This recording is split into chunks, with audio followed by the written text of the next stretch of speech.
Okay. Hi, everybody. My name is Susan Smith-Peter, and I'm a professor of history and also the director of the public history program here at the College of Staten Island. And this is our What is Public History podcast. Today, I'm very excited that we have with us Debbie-Ann Paige. She's a public historian specializing in the African American history of Staten Island.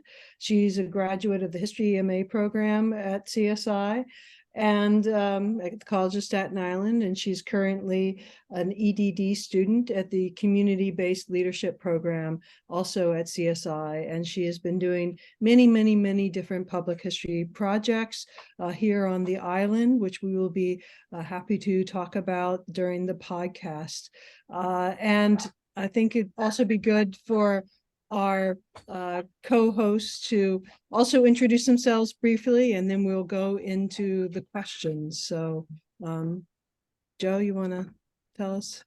How are you? My name is Professor Joe Frushi. I'm an adjunct assistant professor with the history department, as well as the adolescent education advisor at the College of Staten Island. I'm also by day a social studies and computer science teacher at Staten Island Technical High School for the New York City Department of Education. Take it away, Carlos. Thank you. Well, I'm not a professor, so spoiler alert. My name is Carlos Santiago. I am a public historian based here in New York City. I am the programs associate and archivist at Citizens Committee for New York City. And that's pretty much who I am, at least for now. Fantastic. All right. So yeah, Carlos, I know that you've done a lot of work on genealogy, so I'm going to bet that you and Debbie-Ann have a lot to talk about. So why don't you lead us off? Yeah, of course. I mean, I really just want to get a gauge of how vibrant the African American genealogy community is like. So when I worked at the New York Genealogical and Biographical Society, a lot of the folks that were interacting with us were generally older and white. So I was able to get a really good idea of the kind of questions that they had, but I also got a really good idea of the obstacles that they faced during their research as well, while also gauging how they interacted with each other as a community.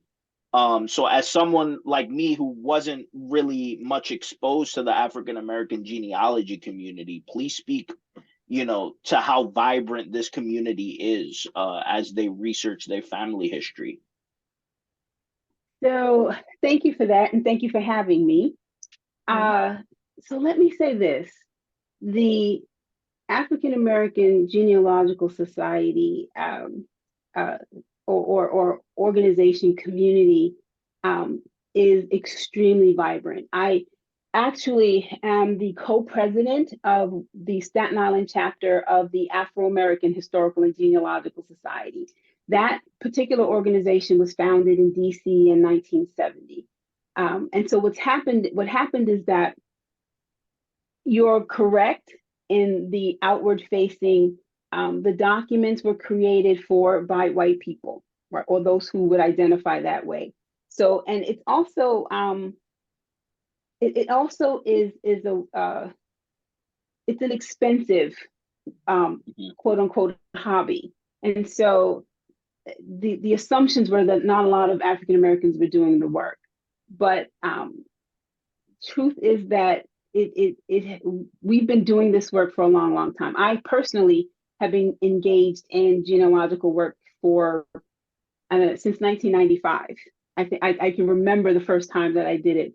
I can remember the first time I had what I call my Kunta moment, where you found that elusive ancestor that, you're like, I found Kunta Kinte, because you just didn't think that you would find that person. And it was my husband's third great grandfather, and he knew nothing of him.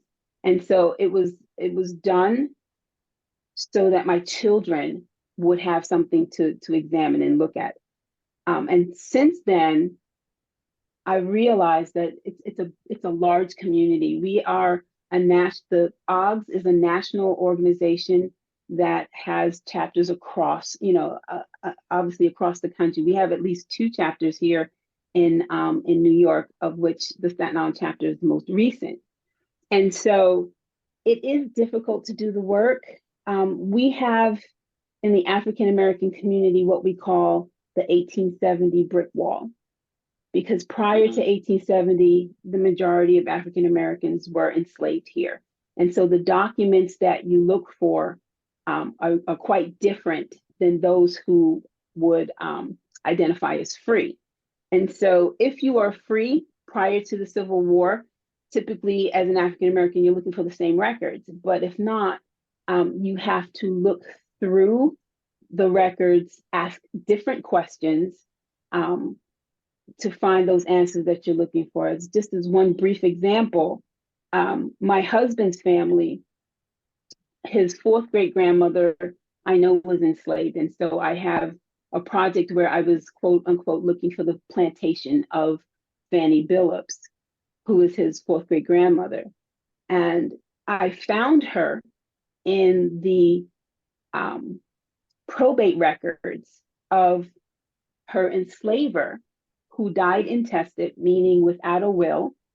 And so his estate was inventoried. And there's a list, and she sits on a list of inventoried enslaved peoples with her name, and she was rented out that first year with her son, Alfred. And then the following year, she was sold, and her son was sold to someone else. And we have those records because they were considered property.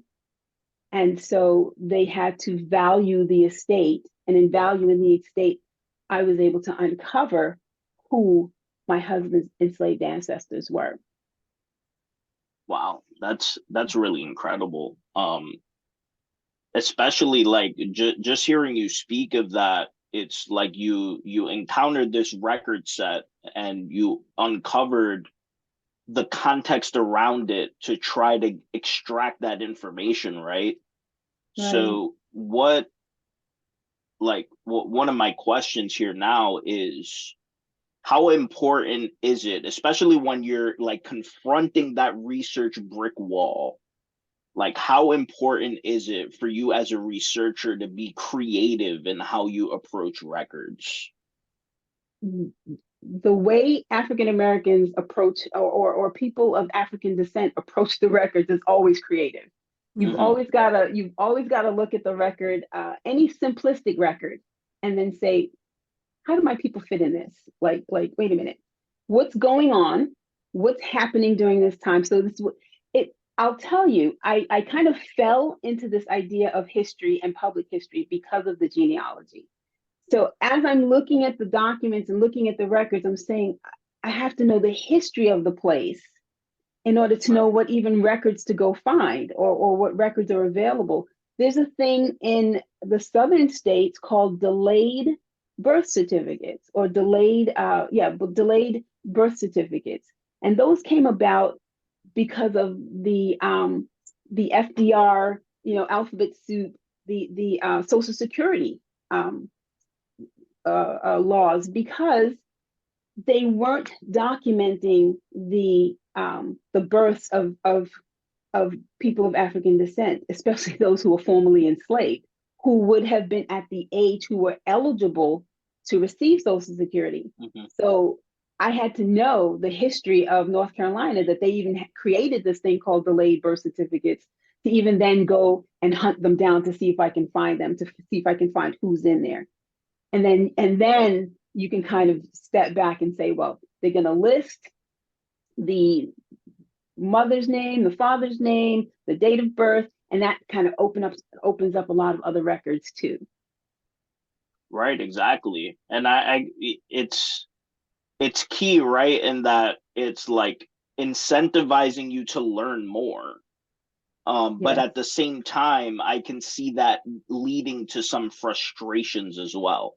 Always. So so yeah, like I want to know a little bit more about that. Like, how do you cope with that? Because in my research, like I've mostly studied the history of tourism in Puerto Rico, and there's been a lot of obstacles on my end on trying to find primary sources, right? But I don't necessarily have a community of people to lean on when I'm encountering a research problem. And I want to know, like, how does having this genealogical community that is confronting kind of the same issues that you're dealing with, like, how does that having that community help you cope through any of those obstacles? So thank you for that question. There are things that the community does when we understand, just even the idea of camaraderie, right? Mhm. One of the things that African Americans have when we're doing the work is patience. You are not going to just, I was fortunate in the story I told before about Debbie Rose.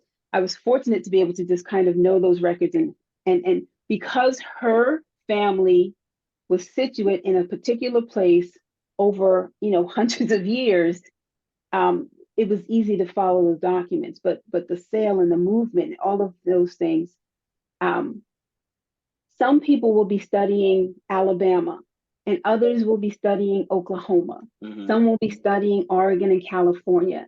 And so I don't have to know everything, right? I can call up one of the members in one of the other chapters and say, I am at wit's end. Can you help me? And because Right. because we understand what's going on, now even with social media, there are a lot of Facebook groups that you can just plunk down in and say, I am outdone. My family, as an example, has Jamaican Jewish genealogy heritage. And I can go into that group and say, I'm just wondering, I don't know the history behind this. Can someone help me out? And you'll get 12 answers like within 10 minutes because people are just so ready to help because they understand the difficulty. And when you're asking if they have the information, they're trying to give it to you. That's incredible. And I bet that just makes managing a massive project just more palatable. Because like I said, I can definitely see those frustrations mounting that end up eliciting more questions at the end of the day, right? Um, I guess to follow up on that, like, you express a lot of these stories about what you're finding in documents so well, right? And I want to know, like, if there's a space out there for us to share these Black stories, and how should we be sharing them? Because obviously, as historians, as the experts, um, we obviously are kind of entitled, like, have the job of being the informant, of informing the public. But how do we make, like, African American genealogy a story that people can, gravitate towards and want to learn more about? I think for myself, I'll start there. I remember when I started doing these presentations, it comes out again out of the love of this genealogy idea. And I would go to anyone who would listen and I would tell these stories. And then, once people start to hear the stories, then they say, you get a little bit of credibility. And then I tell stories with primary source documents. Mm-hmm. And I always say, this is not me, this is not Debbie saying it. These are the people speaking to you during that time, whether it's right or wrong, whether it's correct, incorrect. It's what the people during that moment understood themselves to be in the newspapers, in the documents, whatever it may be. And so sharing those documents with people then get people interested because they're saying, I can say to them, this is the newspaper article that your ancestor would have read. Right. And it clicks for them, right? Because you want to personalize it because genealogy is personal. It's even not even genealogy. I would go further to say family history. It's personal. And what you want to do is you want to connect people to the history. Local history is family history.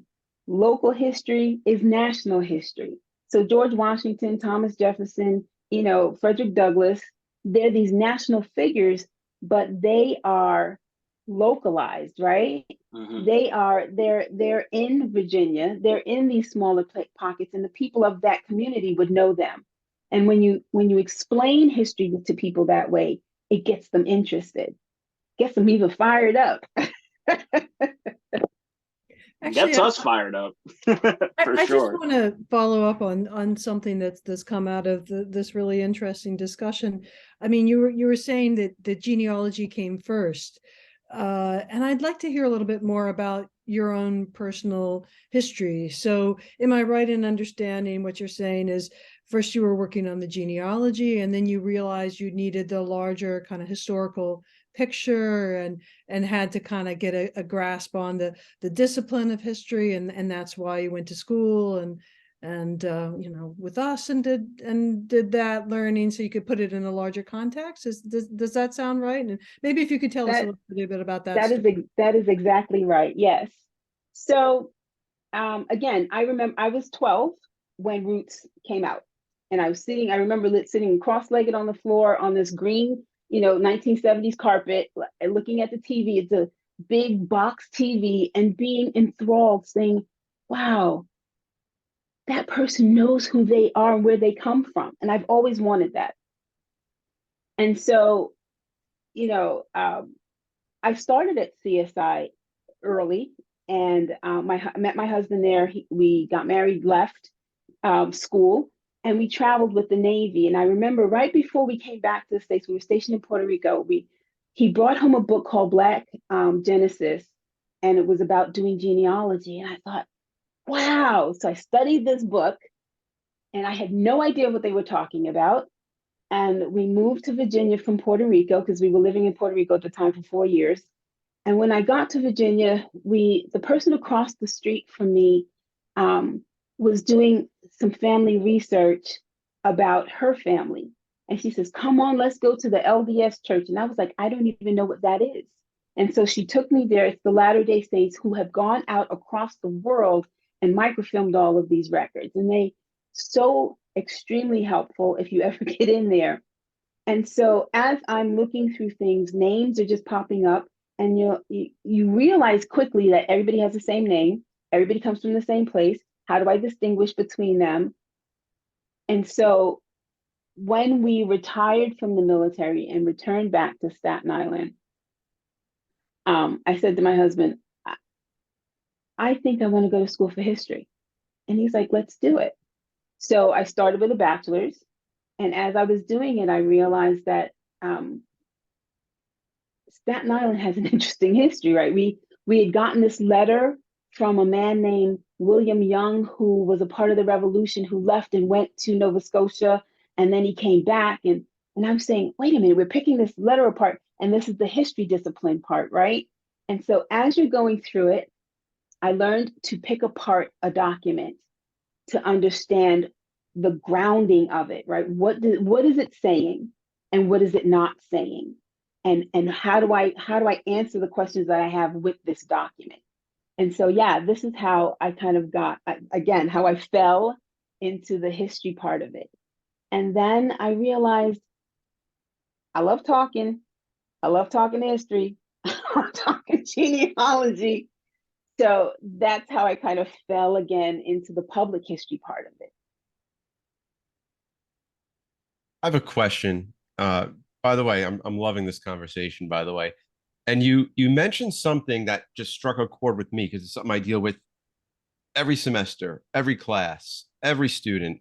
No two classes are ever the same. You mentioned, you know, getting people fired up about history, getting them all jazzed up and interesting. And I find that always a challenge because you have to get to know your audience a bit. And what when you were teaching, Debbie, what did you find got students most fired up in the areas you were so passionate about, genealogy, public history, and how did you bring that into the classroom and get the buy-in from the students to kind of react? So my students always loved the idea of authentic history, right?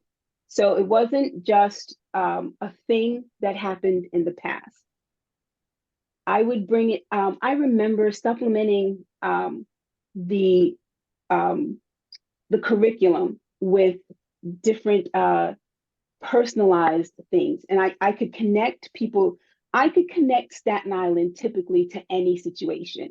I always, if anyone has ever heard me speak, I call Staten Island the Forrest Gump of history because they show up for no reason. And you're like, I don't understand why you're here, but I'm just gonna go with it.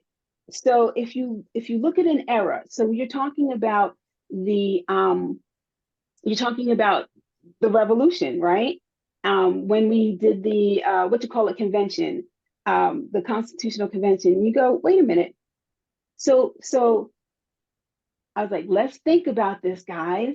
You have Ben Franklin, John Adams, Rutledge. They show up on Staten Island. They were like, what? I was like, yeah, yeah. If you go, do you know where such and such is? And they go, yeah. I go, if you go down there and you stand there, you're standing in the same spot as Benjamin Franklin. Now you turn around and you look and you say, who's serving the cold water?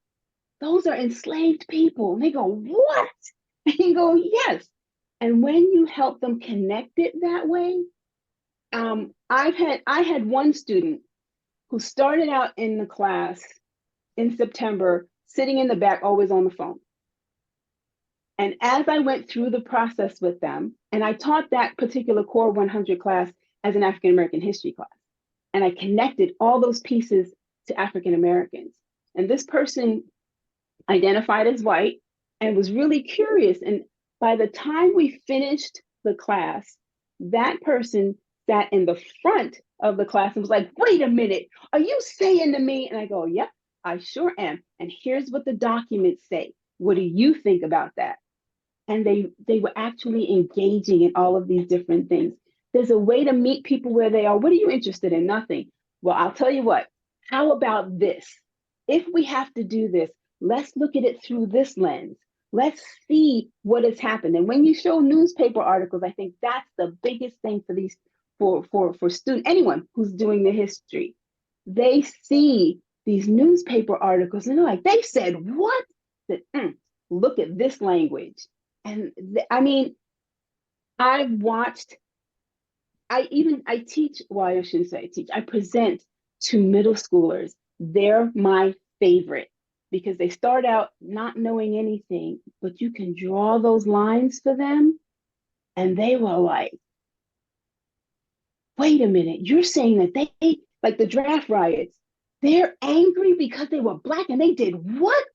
And I go, yeah, you ever been to Stapleton? And when you connect it to their neighborhoods, when you connect it to their lives, they're always interested. That's like, I got you now. Yeah, so it's a great point. Two things. I used to give tours at the conference house, and I would tell people the steps you're coming up, Ben Franklin, Rutledge, John Adams, you're walking in the same steps they did. This is many years ago, and they all seem shocked. Yeah. Yes. But you brought up the draft riots. I'm glad you did, because that was one of your articles that I read, a slow burn from the Teaching Social Studies Journal from 2019. I want to read you a quote from your own article, and I want to ask you a question, and I want to see your response.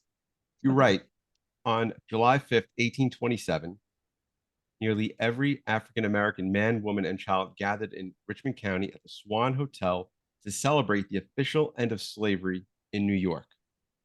Would you be surprised if I told you not one K-12 student knows that? No, I'm not surprised. And I'll take it a step further.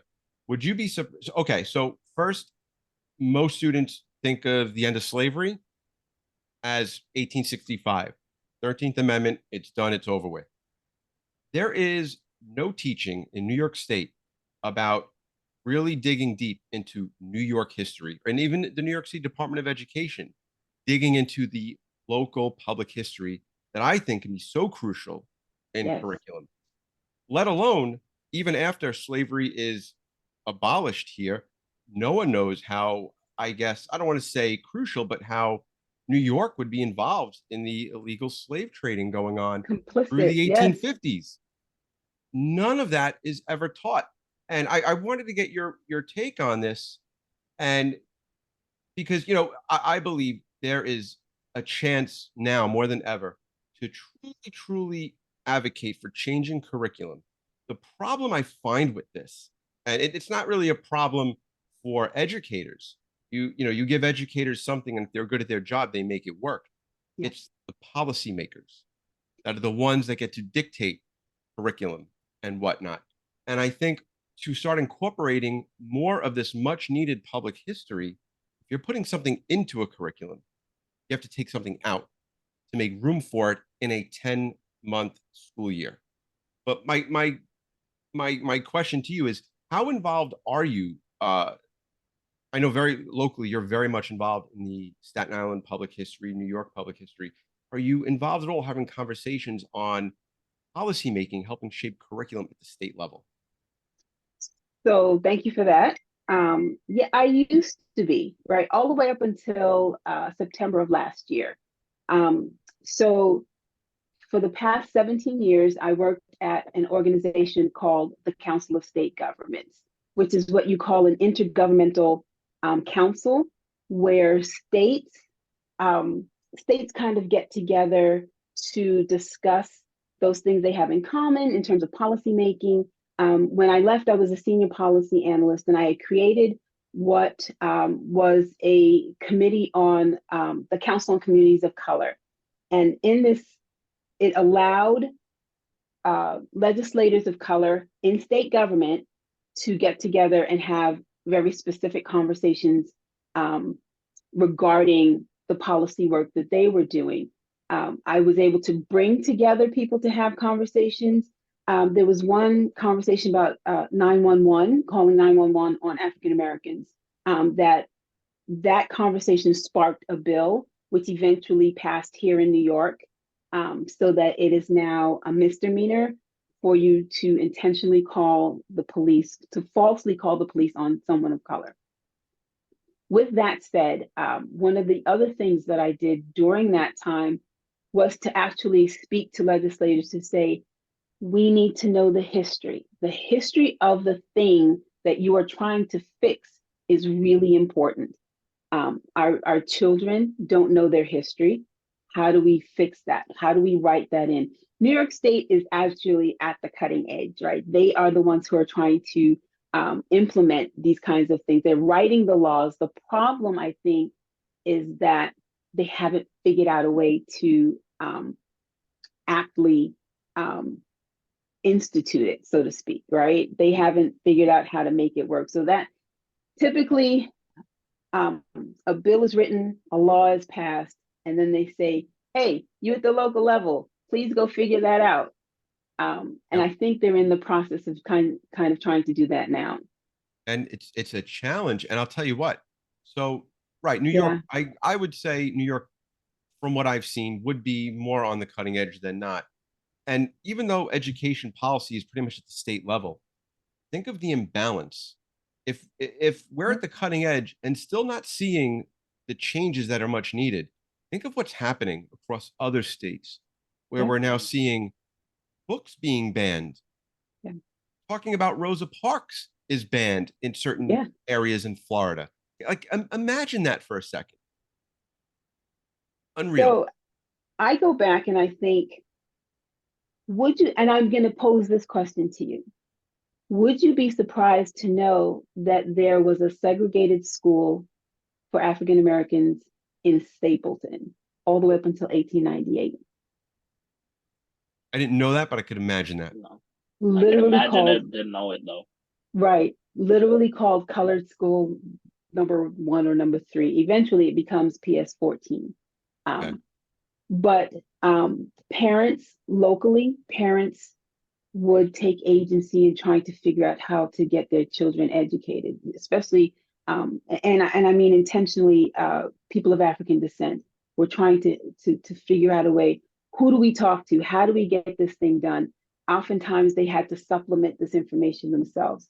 It's always been a problem. I think the good news is that we recognize that there's a deficit, and that there are many groups who are working towards, filling those gaps one way or another, figuring out how to implement. But it's government, it takes time. And that's the thing that a lot of us lack the patience to, we want it now, yesterday, please fix this. But it does take time. And so, and we didn't get here overnight. So it's going to take a minute to kind of unravel all of that. I agree.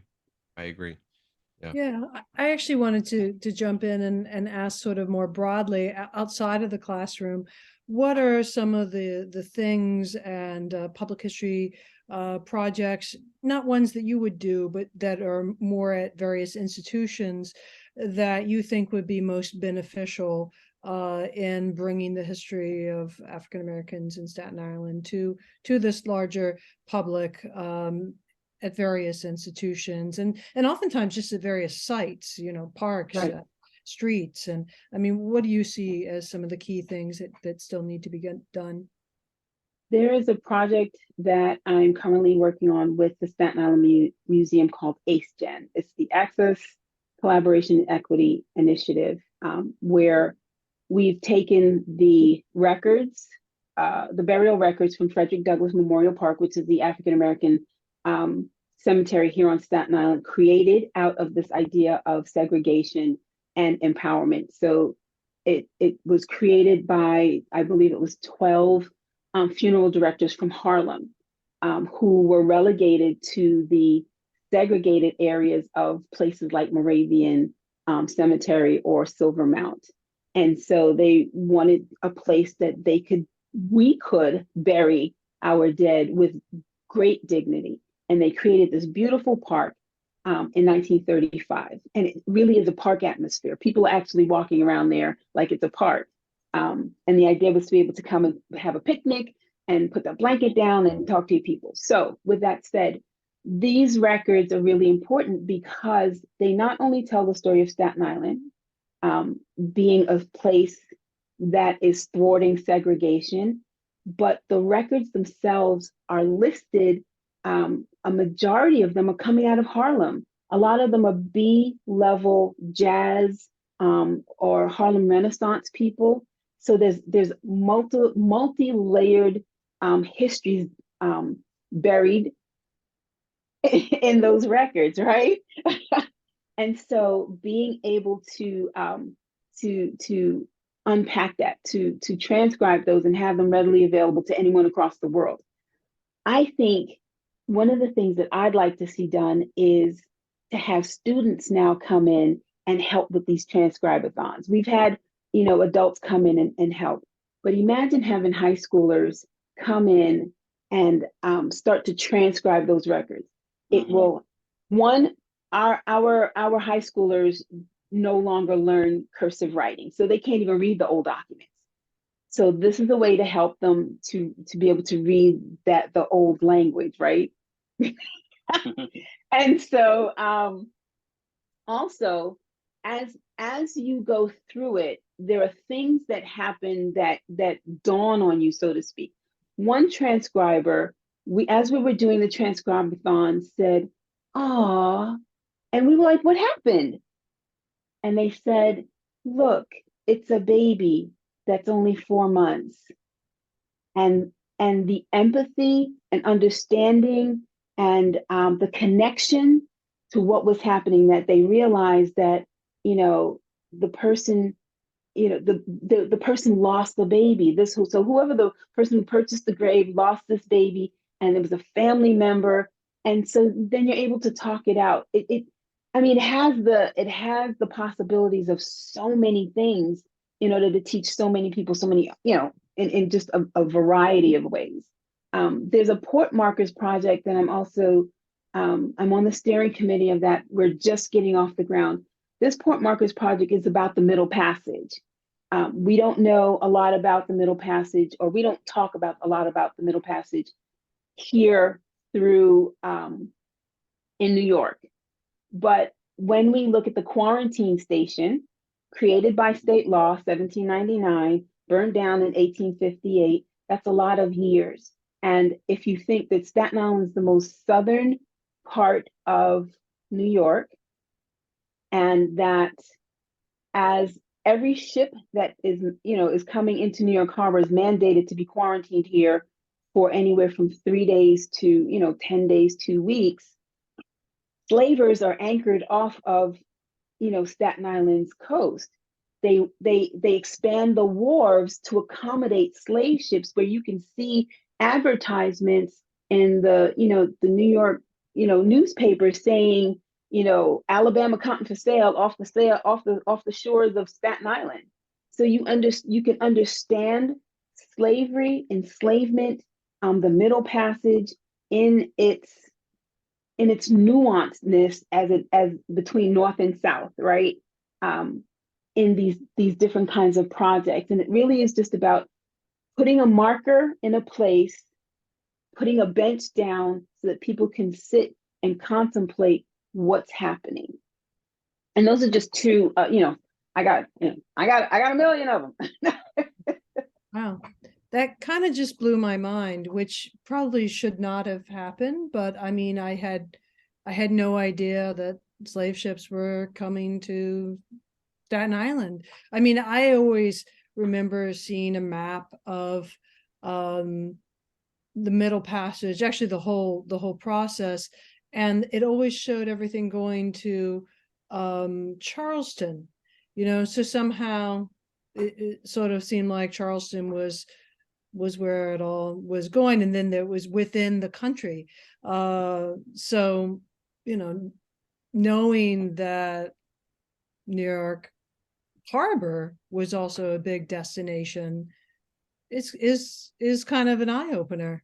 I have to admit. It's sort of like, oh wow, my own mental map has to change, and makes me realize probably a lot of people don't realize that. I mean, how do you get the word out, which is sort of a separate project, Yeah, so this is where I struggle. I am one person, and one person cannot tell a big story like this.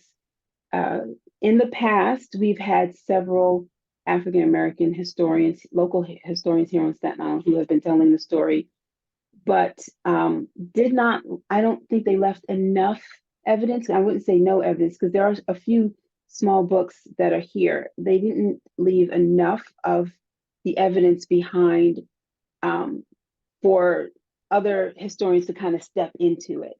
My hope is that, like with the app that I've created, it is it's a public place. It will live in a public place, so that I can send people there, and they can pick it apart, pick pieces of it. They can group it, however they do that. And I'm hoping that as we go through this, through the partnerships with the Staten Island Museum, through the partnerships with the Staten Island Historical Society, with all of these partnerships, those institutions now decide to tell a different kind of story, and a more inclusive story. And so as they build out their stories, is I think the best way that we're going to be able to get the word out. Actually, that links to another thing I wanted to ask you about, which is the celebration of Juneteenth on the island. I'd be curious to hear your thoughts about that, and how it's being brought into institutions. And also, I was really interested to see that the August 1st was an earlier kind of version, and just curious if you've ever thought about maybe memorializing that, or if it makes more sense to just kind of focus on Juneteenth, which I know it started in Texas, but it has become a national thing. So I'm curious on your thoughts about that. So when people hear this podcast, they're going to judge me, but I'm going to say this. I am appreciative of the commemoration of Juneteenth, but for me, Juneteenth is sort of this misnomer, right? Because the idea is that the last enslaved peoples of African descent in Galveston, Texas, heard the news 2.5 years after the Emancipation Proclamation, that they were free, and that they were the last. However, the history is that there were still enslaved peoples here under the Cherokee till 1866, where the Cherokee was forced to sign a new treaty releasing their people from enslavement in 1866. So there were still enslaved peoples here. So while I always want to celebrate freedom in any form, the Juneteenth is it's a good idea, but I think the story needs to be told a little differently. I was a part of the first Juneteenth celebration, putting it together, and actually speaking at this year's Juneteenth. I'm doing a programming of this kind of understanding the genealogy part of Juneteenth, that these were people's lives, not just a thing that happened, that people were, I can't imagine the jubilation they must have felt. And how do you do that? And back to Joe's mention that, 1827 is a big deal. That's coming up, 250 coming up in a couple of years. I'm hoping to be able to do a big commemoration surrounding that, hopefully with the Staten Island Museum and the Historical Society. There is this idea of Pinkster. Not a lot of people know about that, but that's the Dutch celebration of the Pentecost that people of African descent celebrated. And Staten Island was also another one of those places, because it was such a heavily Dutch place that they celebrated Pinkster in a major way. So there's a lot of these celebrations, I think, that it would be great if we could get out and have people recognize that it really is the freedom celebrations more so than just a Juneteenth or just a this. It's just kind of how do we celebrate all the freedom celebrations? Right. I think it's amazing how you keep incorporating this thread of Staten Island. I told you, Forrest Gump. I love it. No, I love it because you keep weaving in Staten Island in a way where Staten Island is a part of the national conversation regarding these things, right? So kind of going back to Susan's question, Dr. Smith-Peters' question about like spreading the word, and we know that's important, but how important is spreading that word, say, in New York City in particular? Like for me, I didn't really know much about Staten Island until I got there. I ended up, getting my BA in history in Buffalo, got my MA at Brooklyn College. And then once I started to develop an interest in public history, that's how I heard about the program at CSI, right? And it wasn't until I got there that I started to really try to better grasp the history of Staten Island in the context of New York City history. So, one of the misconceptions that I would kind of encounter is, a lot of people thinking that Staten Island's can be represented by the fact that it's the last red spot, politically red spot in New York City, in a sense. How do we as public historians, especially in New York, start kind of dispelling that and start centering Black stories as part of the narrative of Staten Island history? So it starts with each idea. So if whatever it is that you're doing, so for me, how I do the history, I am of African descent. I am the daughter of Africans, right? And so if I'm standing in the room, there's a Black person in the room. And so I'm always asking this question: where are the Black people? What are you doing here? Where are the Black people? How do I find their story? Because they are everywhere. Because if we look at enslavement, if we look at free people of African descent, the economy is built around them, right? Whether it be their bodies or their labor. And so it's always important to look at, where are they? Once you look at the history that way, right? It's not I'm only looking at African Americans. I'm looking at people of African descent and how they fit into every single story that's being told, because they are. I had one professor recently say that they didn't know that people of African descent were living in Ukraine and couldn't get out, and that racism kind of kicked in, through that. That they were like, you can't get on the plane, you can't get on the plane. Please step aside. Come on through. Come on through. And so, but that's a story to tell, right? Or this idea about Liberia. We know, we celebrate the Liberians here on Staten Island, right? That they have, through the civil wars and the things that were happening there, that they've come to Staten Island and arguably are the largest community of Liberians outside of the country.